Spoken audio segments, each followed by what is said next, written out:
moving on. Question number 2 is coming from Duncan. Hi there, Duncan. Looks quite a long one. So let me read it to you guys. Duncan says, I saw your post on social media that you can help law firms who are struggling. I work for a small firm that I think is going bust. The owners haven't said anything, but we aren't stupid. We barely break even with conveyancing work. Our fee is currently $599, and a chunk of this goes on referrals. We've raised the issues with owners regarding fees being too low. They don't listen and instead keep taking on more work. I have 117 cases and I'm not coping at all. I don't like letting clients down, but I do as I can't keep on top of everything. A colleague has 20 more cases than me and it has seriously impacted his health too. How do we get out of this mess? Our firm won't invest in new technology. To be fair, we've bought into so much that promised the earth and didn't deliver, so avoid falling into similar traps. Also, we simply don't have the time to learn new systems. The firm doesn't do any real marketing, so we rely heavily on word of mouth and referrals. I think this makes us vulnerable. Our website is awful, and we're getting loads of bad reviews, which I have to admit we do deserve as the clients aren't getting the best service. I have been with this company for 10 years, and this is the worst it's been. Something seriously needs to change and quickly, otherwise we could be all out of jobs very soon. How can we convince them that we can do this another way that is both profitable and possibly reduce our caseload? Can you help us? Can we turn things around? I'm hoping I can play back your response to them. The only other option is for me to try and find another job, but I'm settled here and like the team. Wow, okay, big question, that one, Duncan, and thanks for tuning in and for submitting that question there. There's a lot going on there, Duncan, and I totally appreciate what you're saying.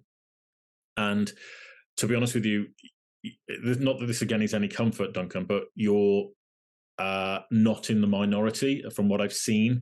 And this is not just looking at firms in the marketplace, but it's actually looking behind the scenes at how they conduct their business and how they conduct their, shall we say, the fee arrangements and referral fees and that sort of thing that they're paying out. So I have seen a lot of this, and the real challenge that sits behind all this, Duncan, is whether or not the professional indemnity insurers start to kick the premiums up within the practice. And that's something I can't answer. Obviously, I don't know who you're working for there.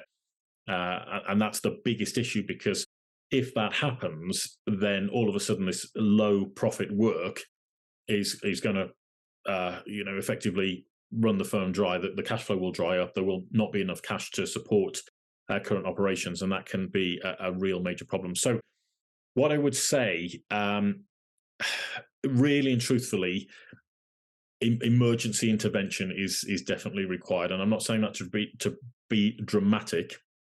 I'm saying that because I've seen a lot of this, and it doesn't end well if people don't make changes, and fairly soon. Now, look, I'm happy, Duncan, to come in and troubleshoot. If you can get me in front of the partners or the directors, I'm happy to come in and troubleshoot and show you a different way forward. But again, in my experience, a lot of partners and directors can be very reserved, and also there's an element of like they don't like to admit failure. So they have to be open-minded to recognize that A, there's a problem, and B, it needs fixing, and perhaps the people that, with respect, created the problem aren't the best people to kind of fix the problem. Okay, that's why you look at outside consultants and all the rest of it. So I'd be more than happy to look at that. But, I actually got into a similar discussion, Duncan, with somebody online recently. And, they were like, oh, come on then, if you're the expert, tell me what I can do as a conveyancer to turn my business around. And I said, really and truthfully, at the moment, with where the market is, there's kind of 3 things that you need to do. And first and foremost, as you've already highlighted, Duncan, the fees are too low. And if I'm being blunt, for the work that you're doing, you should be going the opposite end, which is higher quality work, turned around a lot quicker, but also paying a premium. The client should be paying a premium there. So there's an element to say that, you should be at least looking at doubling your fees, if not looking at maybe 3 times your fees. And when people see that, they go, oh, I can't do that because so-and-so down the road's only charging, 650 quid. I couldn't possibly charge 1,200. Well, the problem is, Duncan, they're still in the same boat.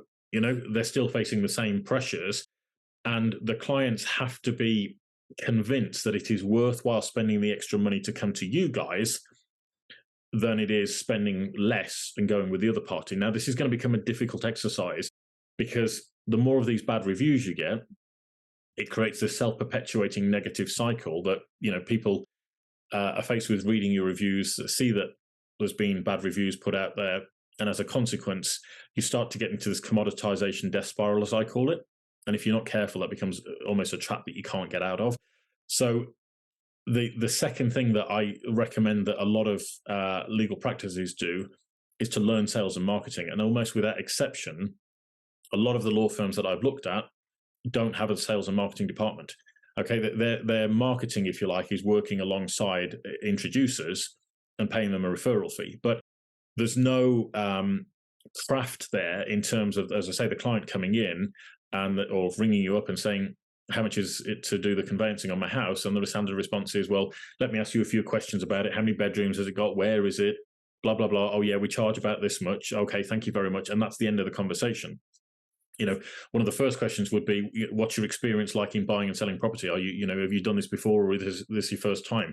Okay, well, if it's your first time, maybe you're going to need a gold standard product here. Okay, well, what's a gold standard? Joe Bloggs down the road is offering to do it for 650 quid.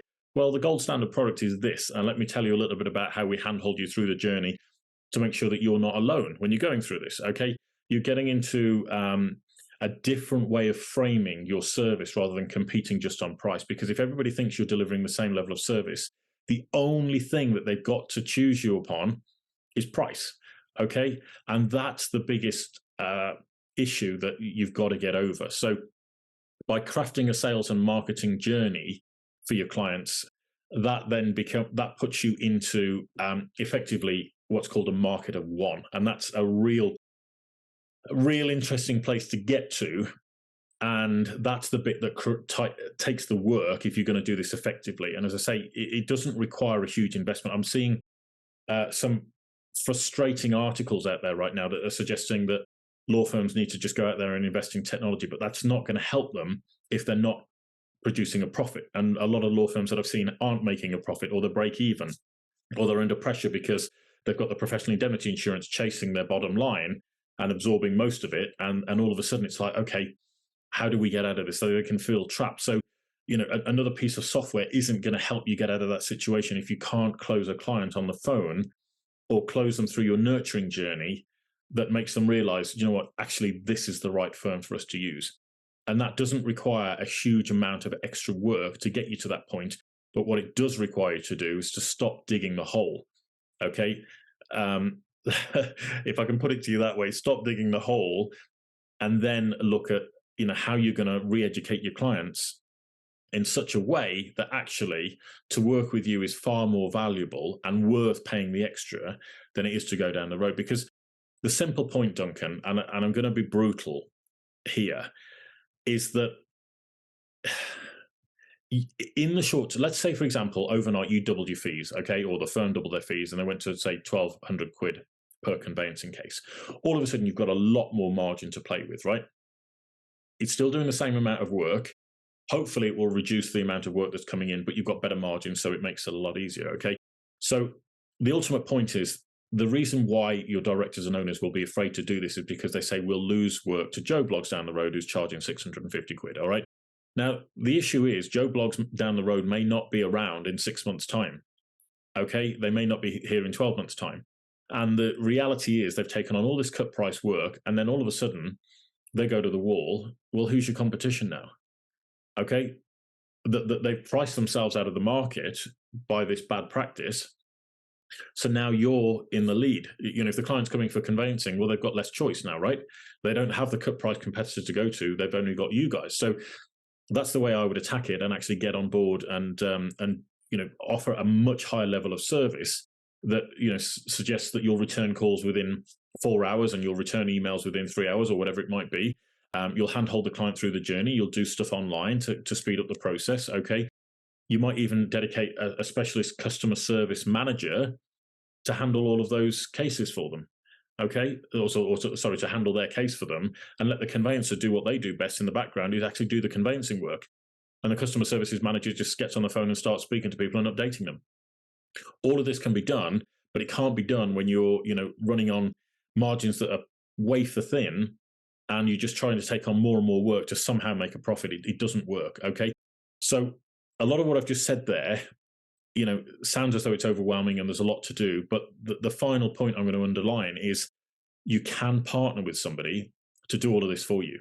Okay. And that's not going to cost you the earth, but it's worthwhile looking at. And that's something that we would willingly and happily do with you to help turn the business around and make it work in such a way that actually everybody will get better job satisfaction and you'll still be around in another 10 years. So that's my view, Duncan. Apologies if it's a little bit blunt, and apologies if it doesn't make pleasant listening when you're putting this in front of your owners or directors of your law firm. But I think the first thing we have to admit, it's like any issue, you have to admit there's a problem. If you can admit there's a problem, then the solution is readily, easily found. But unless you admit there's a problem, it becomes very difficult to get that solution. Okay, so feel free to reach out to me, Duncan. If you want me to come in and have a chat with everybody, then let me know. More than happy to do that, and it'll be my pleasure to show you what we can probably do to really turn things around and actually do it quite quickly. All right, good luck with that then, Duncan. All right, you guys. Well, I have got some more questions, believe it or not, but I'm actually going to bounce those into next week because it's coming up. I didn't realize we've been on this for nearly an hour now. So thanks for all your time, care, and attention with us. As I say, I'll deal with those questions next week for anybody that submitted those questions and you want to know what the answers are. I'll feed those to you next week. I'm really excited about where things are at with WiggyWam and everything else that we've got going on in the background. Hopefully there's going to be some pretty cool things unfolding. Well, not hopefully, I know there are. And I'm really looking forward to how that's going to help and support people in their moving journey. So keep an eye out for those. It's going to be very exciting in the race towards Christmas as well, I can tell you that. So I'm really thrilled to be able to share more with you when I can. And as November progresses, I'm sure there's going to be more and more announcements coming out. So keep an eye out for those. As always, if there's any questions that we can help you with, any concerns, any comments, any feedback that you want to give us, please feed it through to us. Happy to help at wiggywam.co.uk. That's happy to help at wiggywam.co.uk. You can also reach out to us on our website, which is wiggywam.co.uk, or also on Twitter, which is at wiggywam_UK. That's at wiggywam_UK. And be happy to take any of your questions ready for next week's webinar, which is going to be, again, very exciting. And I'm looking forward to working with you guys all again then. So that's it from me. Thank you once again for tuning in. And I'll look forward to seeing you all on a future episode very soon. All right, you guys, you take care. Be good. Bye-bye.